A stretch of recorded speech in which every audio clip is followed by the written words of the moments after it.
they do more than just UFC fighting. They do fashion. They represent singers. They do all kind of stuff. So with that, I don't know if they call that the back office, but with what else they do, it fits in perfectly with the WWE.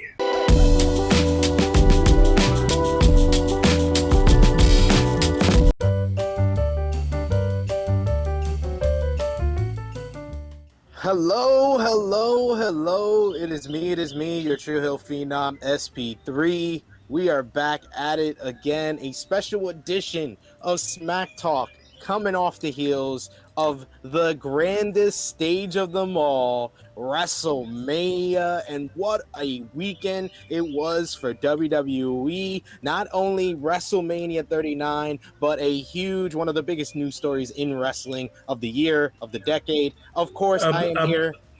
I would say of all time. Yeah. Probably. I mean, Vince retiring was part, either or. But yes, I am here with the legendary manager, wrestler, creative mind. He is Dutch Mantell. How you doing, Dutch? Oh, I'm doing great.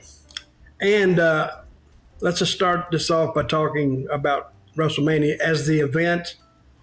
And as you know, I don't watch a lot of wrestling because I've already watched, live, probably 5,000, 6,000 matches. It may have had that many, I don't know. But for me to sit down and to watch 2 nights of wrestling is unheard of. Because first of all, it's a commitment, is what it is. It's 4.5 hours, 4 hours, or whatever it is. But I will say this, after watching it, they paced that show right. They had some great matches. It was entertaining.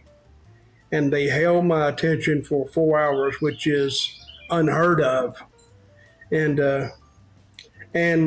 getting back to Vince, everybody thought he was gone, but he went back into his little cubbyhole, and he figured a way back, and we see the results of that came out yesterday. They sold the company for $9.3 billion. And everybody had been hearing just up to that point that it was only valued at $6. Yeah. $6 billion, $9 billion. That's a lot of money. But $9 billion. Now tell me this. The Endeavor, which is the company that bought them, took them over. They only took over 51%.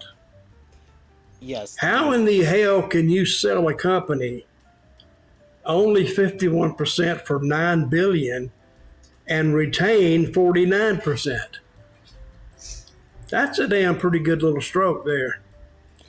And I don't know if everybody saw the interview with Vince and Ari Emanuel, who is one of the heads of Endeavor, but it was a good interview.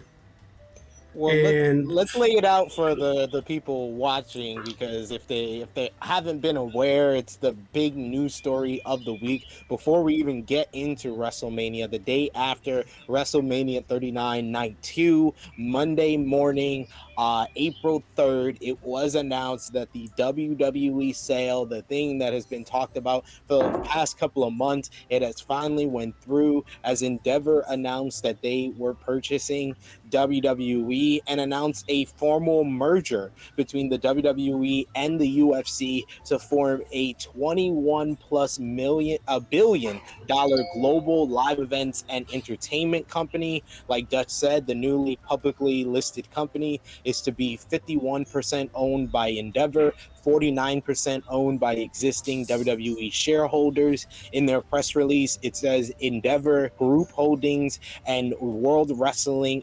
Entertainment Inc. today announced that they have signed a definitive agreement to form a new publicly listed company consisting of 2 iconic complementary global sports and entertainment brands, UFC and WWE. Upon close, Endeavor will hold a 51% controlling interest in the new company, and existing WWE shareholders will hold a 49% interest in the new company. Together, UFC and WWE will have a global reach, impressive scale, and omni-channel distribution. On a combined 2022 fiscal year and basis, UFC and WWE achieved revenue of $2.4 billion and a 10% annual revenue growth rate since 2019. So it's the big news of the week. Like you said, Vince McMahon and Ari Emanuel had an interview with CNBC to further talk about things. Vince McMahon sent out a public email to the WWE employees about this big sale. What do you think overall? Do you think that this was the best move for WWE? And how do you think this merger with UFC will impact what we see week to week, day to day in WWE? I don't think it will impact what we see, but it will impact how business is done, because the company Endeavor, I actually, believe it or not, I researched them a little bit. Brother, I mean, they're deep. They do more than just UFC fighting. They do fashion. They represent singers. They do all kind of stuff. So with that, I don't know if they call that the back office, but with what else they do, it fits in perfectly with WWE. Also, since they have so many links to all the other entertainment forms, that speaks well for all the WWE talent that may want to get in something else, because now this company is aware of them, they're aware of the company, and I think it's a great, great move for WWE. And like I said, who's sitting right in the middle of it? Oh, Vincent McMahon is still sitting in that chair. Now, in watching WrestleMania, I'm going to jump ahead just a little bit. You know, Shane McMahon had an injury.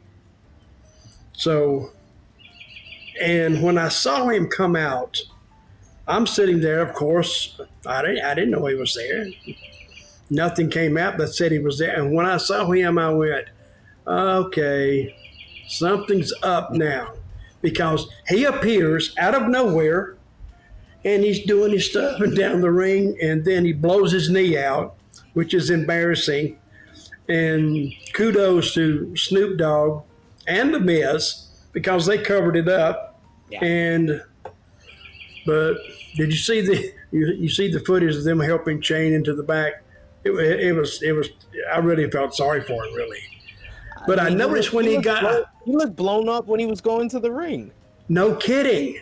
He got in the ring and he took my hell, he sounded like me doing the interview out there after I walked to the ring. But that long stage, man, that long stage will do it to you. That's why the Undertaker does a nice slow walk. Oh, I swear to God, I think I could go to the store and back. You know, when Roman Reigns started down that long ramp doing that, hell, it took him 10 minutes. Took Cody 5, so it was 15 minutes before they even got into the match. But hey, it was a great WrestleMania. And what do you think the best match was? And I'll tell you who I think. Well, we'll get into that just to further wrap up the whole Endeavor deal. The new management team following the merger with UFC is going to see Ari Emanuel, who is the Endeavor CEO. He's not going to be the new company's CEO. Vince McMahon is officially the new company's executive chairman of board.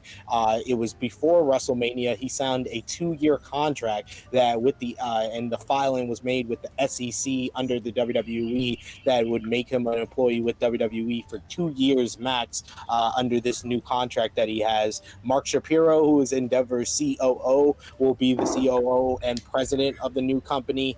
Jason Lubin. It will be Endeavor CFO. Andrew Shamelmir will be the new company CFO. Dana White will remain as the UFC president, and Lawrence Epstein will be UFC's COO, while Nick Khan will now be WWE's president instead of the CEO. So it's a big news. And then following up from that, before we even get into WrestleMania, because everybody is really talking about like what you said. You said that there was a red flag during WrestleMania with Shane McMahon coming back. There was several red flags, which we'll get into with WrestleMania, but it has now been confirmed by Dave Meltzer on Wrestling Observer, as well as Mike Johnson on PW Insider, following Monday Night Raw, the Raw after WrestleMania, that Vince McMahon is officially back in creative. He was behind this. He had more input than has been since his retirement back in July of 2022. He was fully integrated into the creative for Monday Night Raw, making several changes, cutting 2 women's matches and putting the women into like I think the second or the third hour of the show. PW Insider wrote in their report that Triple H was on the headsets running Raw, but as the taping went on, Vince McMahon was more involved as the point person of the show. There was a negative shift in morale among talent as they realized that things were going to go back to exactly where they were before Triple H was placed in the CCO position. This is something that we have kind of alluded to ever since Vince McMahon pushed his way back into the company in January. And this is something that I know you have said you have dreaded would happen because you have been enjoying Triple H as the head of creative. What do you think about this huge news with Vince McMahon taking over the point person position for the Raw after Mania following the announcement of the sale? Well, the point person of the show, that's one thing. But the actual creating, the stories, that's what I'm worried about. But I even think Vince has to say, they got this pointed in the right direction. And I don't know why he would want that anyway. Don't you think his plate would be full with all these other responsibilities he has? Then he's going to try to go out there and all of a sudden write this stuff. I don't think we're gonna see that much change, because I think in the last, and we've talked about this on a Friday night show, 9 months ago it was like, oh God, over and over and over and over. It's like we were just watching reruns. We didn't even have to watch the show. We could just see. You could actually read a readout of what happened and say, it wasn't interesting. But I will say this. I haven't been this excited for wrestling in years, because this is what wrestling used to be. Because now it was exciting to watch it. And Raw was exciting. I didn't watch it, but I was doing something on my computer, but I have some friends here, and they watched it and they were going crazy. I was hearing them from the other room. That's what you want people to do when they're watching wrestling. I did hear Triple H give, I guess they had a scrum, I guess. Yeah, they had a post-show press conference. When did they just start this? Recently, or have they been doing it? They actually started this last year, I believe, around pretty much around the time Triple H took over, if I remember correctly.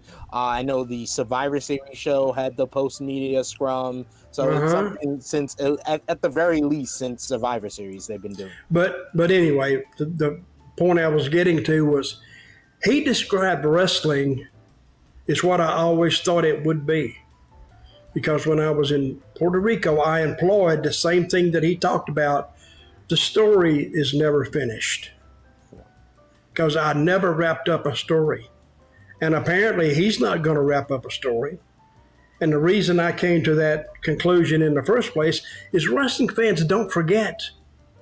They do not forget. They said, wait a minute, that doesn't make, weren't they just hating each other 3 weeks ago? And all of a sudden now But if you have a story that connects that in the fans' minds makes sense, that's why the story doesn't finish. Even when I would, what they call blow off angles, I never really blew them off.